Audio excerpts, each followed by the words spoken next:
everyone! Welcome back again to my channel. It's me, Gracia Mediana, ang yung tenderang vlogger from Ligan City, Lanao del Norte. Ayan, so hello sa lahat ng aking mga subscribers. Thank you so much for watching. And then, sa mga bago kong subscribers, thank you, and welcome to my channel. Bago pa kitang viewers at hindi ka pa nakapag-subscribe, please do subscribe on my YouTube channel and then don't forget to click the notification bell para ma-notified ka in every videos that I uploaded, lalong-lalo na doon sa mga videos na business tips, business ideas, at saka business experience na sinishare ko dito na may learnings kayong matutunan. Ayan. So today guys, is lagi talagang umuulan. Matumal talaga, no? Matumal talaga. Na-experience nyo ba rin yun?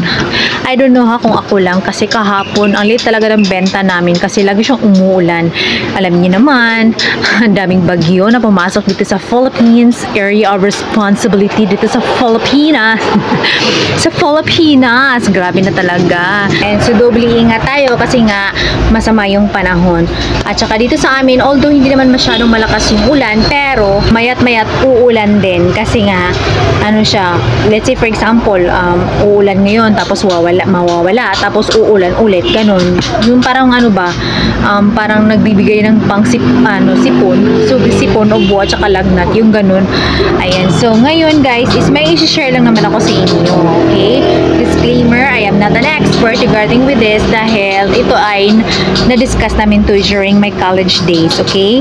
I-share ko lang din sa inyo kasi in-apply ko siya dito sa aking store, which is very effective. Another business tips para sa ating mga kasari-sari. Ayan. So, ngayon is, tawag dito is upselling or cross-selling. So, let's say for example naman kasi, dito sa tindahan ko, hindi talaga maiiwasan na mauubusan. Lalong-lalo na ngayon, na ako lang mag-isa dito sa bahay. Kasi nga, yung asawa ko is nawo-work na, tapos yung dalawang anak is nasa school.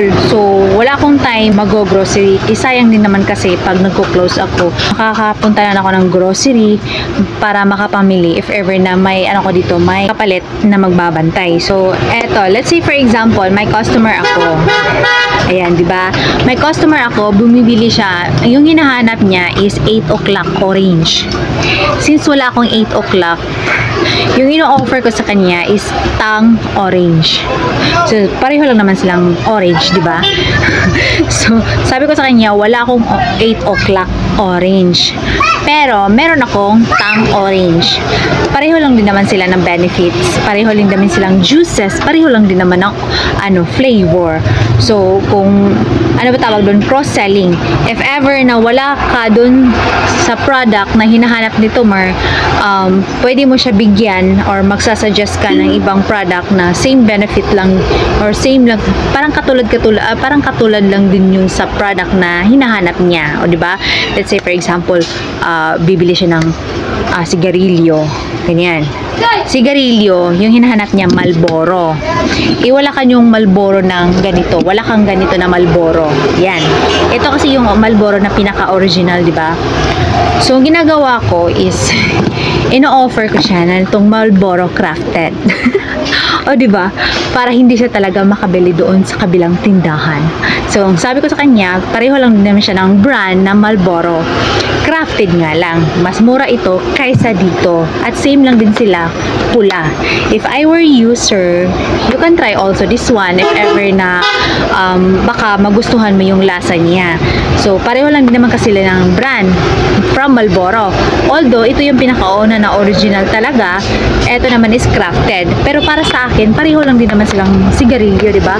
Pareho lang din ng brand. Pareho lang din silang pula, di ba? I don't know kung ano ba tawag dito, bakit nilagyan nila ito ng crafted. Same lang din naman yung effect. Umuusok.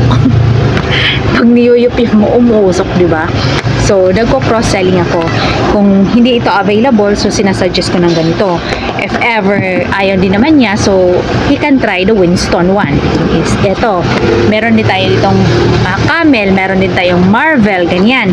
So, nagko-cross-selling ako, which is effective talaga, no? Very effective. Yung cross-selling na technique. Tapos, tinatawag siyang upselling kasi hindi kasi instead na loses mo na yun kasi hindi siya bumibili, is upselling na din kasi tumataas yung sales mo kasi nagko-cross-selling ka, di ba? Ayan.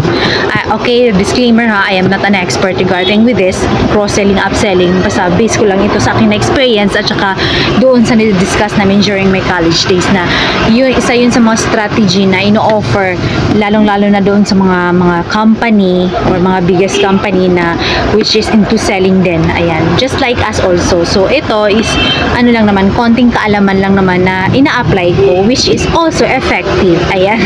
So, sana man lang is sinishare ko din sa inyo para maging effective din. Instead na yung binibili niya is hindi available, so magsasuggest ka.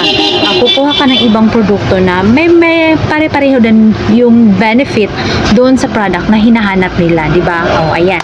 So, ngayon, alam niyo na ang pinaka matinding technique.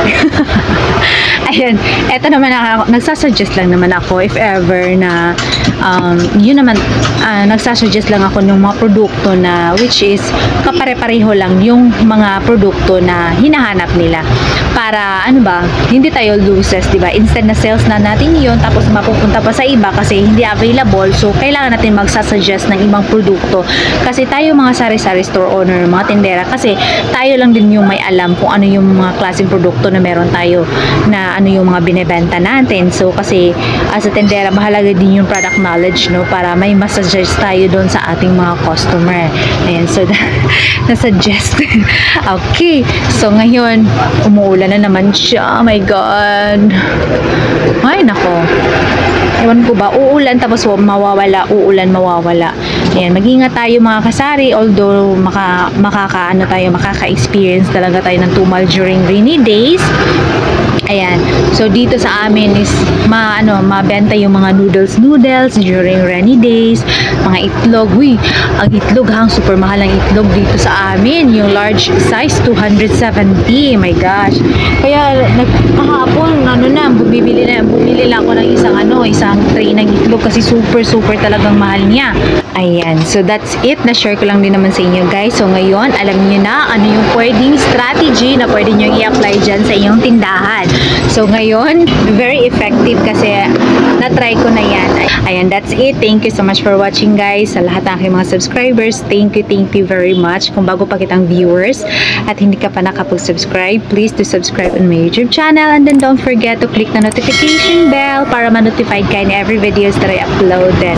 Ayan, so that's it. Thank you so much for watching. I'll see you in my next video. God bless, happy selling, and gracious everyone. Bye!